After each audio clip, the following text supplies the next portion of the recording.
Selamat malam, salam sejahtera. Isu kapal perang tak siap-siap melibatkan skandal RM9 bilion masih menghantui Malaysia. Hari ini, satu persoalan yang paling perlu dijawab oleh Najib dan aku rasa dia tak akan jawab sampai kiamat, yaitu Najib, adakah LCS dirancang untuk bayar hutang projek kapal lain?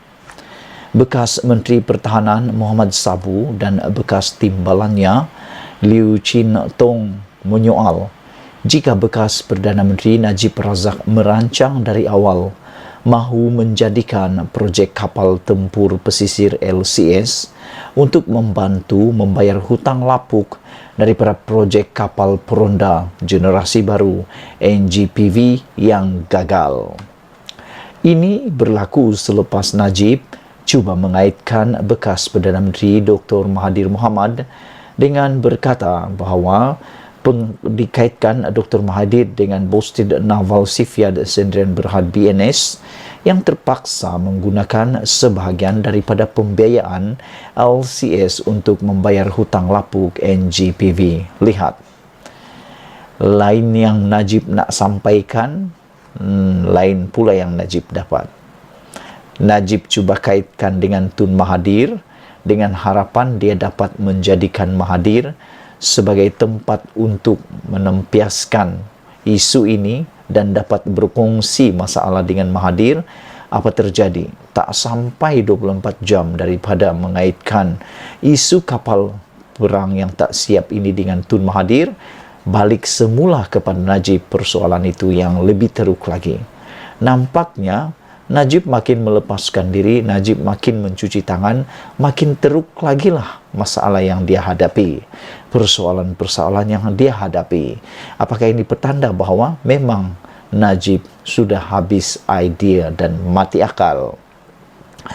Ini berlaku selepas Najib mengaitkan dengan bekas Perdana Menteri Dr. Mahathir Mohamad dengan sebuah syarikat iaitu Boasted Naval Shipyard Sdn Bhd yang terpaksa menggunakan sebahagian daripada pembiayaan LCS untuk membayar hutang lapuk NGPV.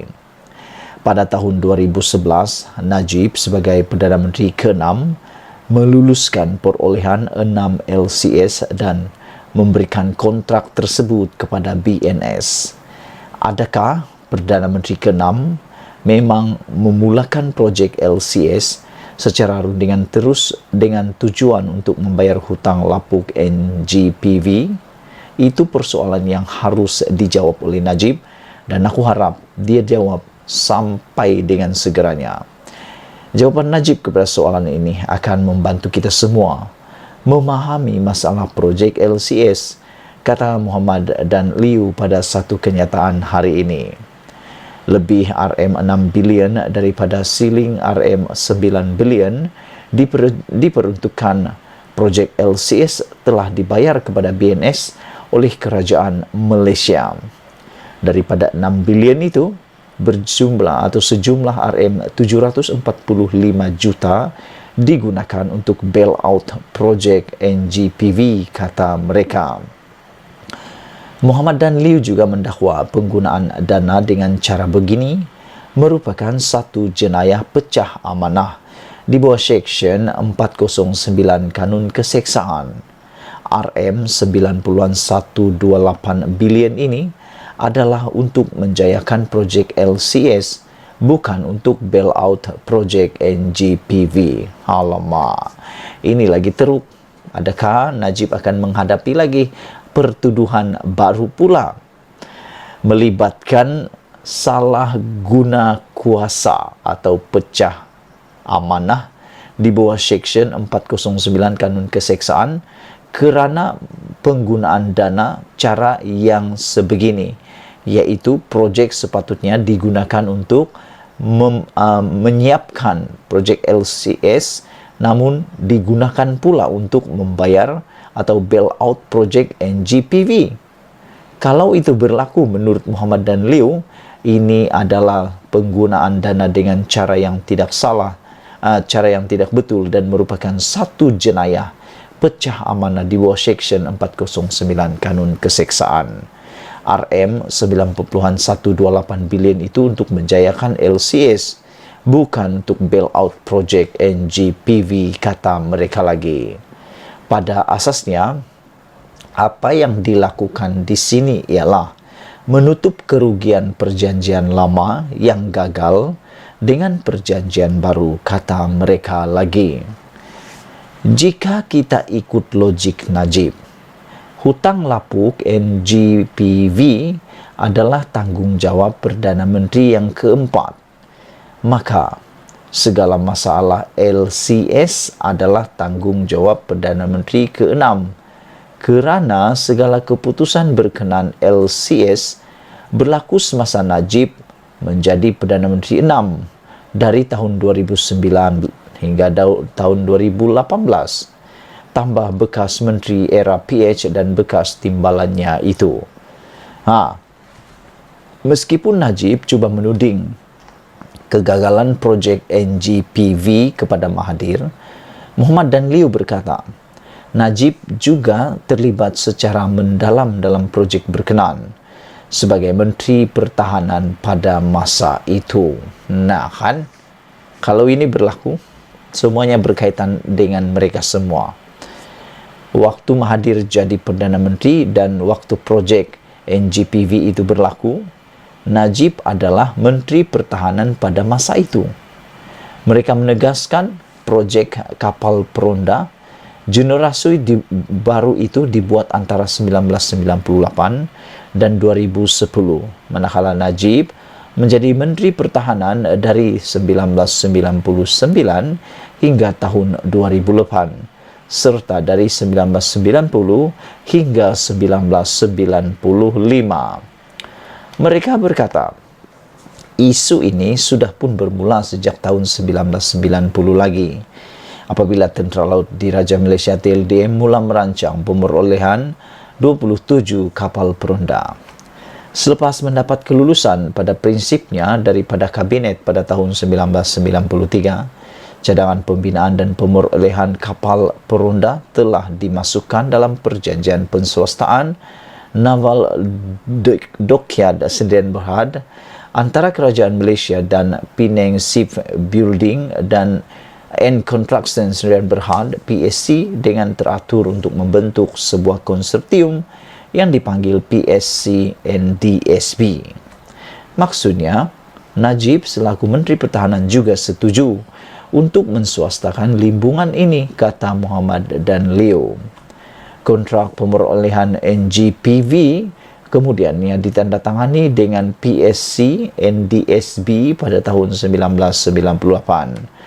Selepas kegagalan projek NGPV, Boston Holdings Berhad mengambil alih PSC NDSB pada tahun 2005 dan menamakan semula syarikat itu sebagai BNS pada tahun berikutnya. Jawatan Kuasa Kira-Kirauan Negara juga mendapati pada tahun 2005, projek NGPV tidak diurus dengan baik oleh kontraktor dan Kementerian Pertahanan.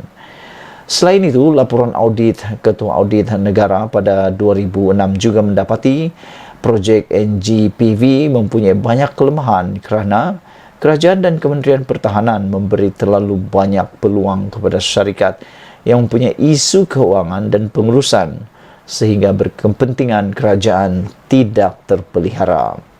Muhammad dan Liu mengingatkan bahawa Najib ialah Menteri Pertahanan ketika semua ini berlaku. Ketua Pegawai Eksekutif Lembaga Tabung Angkatan Tentera LTAT Ahmad Nizam Abdul Rahman berkata, Boston Naval Shipyard Sdn Bhd BNS terpaksa menggunakan sebahagian daripada dana daripada perolehan kapal tempur pesisir LCS untuk membayar hutang lapuk projek lain. Ini kerana Boston Holdings Sdn Bhd yang pemegang saham terbesarnya adalah LTAT terpaksa pada satu ketika mengambil alih PSC Industri Sdn Bhd yang dibebani hutang, sebuah syarikat yang gagal menunaikan tanggungjawab kontrak RM9 bilion untuk membina 6 kapal peronda luar pesisir. Selepas kegagalan projek penswastaan pembinaan kapal-kapal tentera laut yang diberi kepada syarikat PSC satu ketika dulu, Bosted terpaksa mengambil alih syarikat ini demi menyelamatkan kerugian di seluruh rantaian keuangan dan ekonomi. Pengambil alihan ini termasuk hutang bank yang amat besar yang kini terpaksa ditanggung oleh Bosted Holdings dan Bosted Naval Shipyard BNS. Maka sebagian dari wang LCS terpaksa digunakan untuk membayar hutang lapuk syarikat PSC ini. Maklumat ini ada dalam laporan PSC Jawatan Kuasa Kira-kira Negara, kata Nazim pada 9 Ogos lalu. PSC mengeluarkan laporan pada 4 Ogos menyurut masalah yang membawa kepada kegagalan inisiatif perolehan kapal tempur TLDM itu. Sekian dulu ulasan pada malam ini. Jangan lupa tinggalkan komen Anda. Najib, adakah LCS dirancang untuk bayar hutang projek kapal lain? Sekiranya ini jawabannya iya, maka seperti yang dikatakan oleh Mat Sabu dan juga Liu, bahwa ini boleh dikatakan sebagai jenayah pecah amanah dan boleh dihadapkan kepada satu pendakwaan kerana ianya telah melanggar sebuah section, iaitu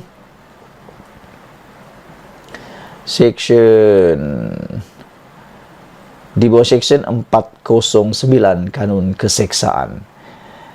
RM 19.128 bilion ini adalah untuk menjayakan projek LCS, bukan untuk boil out projek NGPV. Kita jumpa lagi. Malaysia kita punya, kita jaga sama-sama. Cintai Malaysiaku. Bye-bye.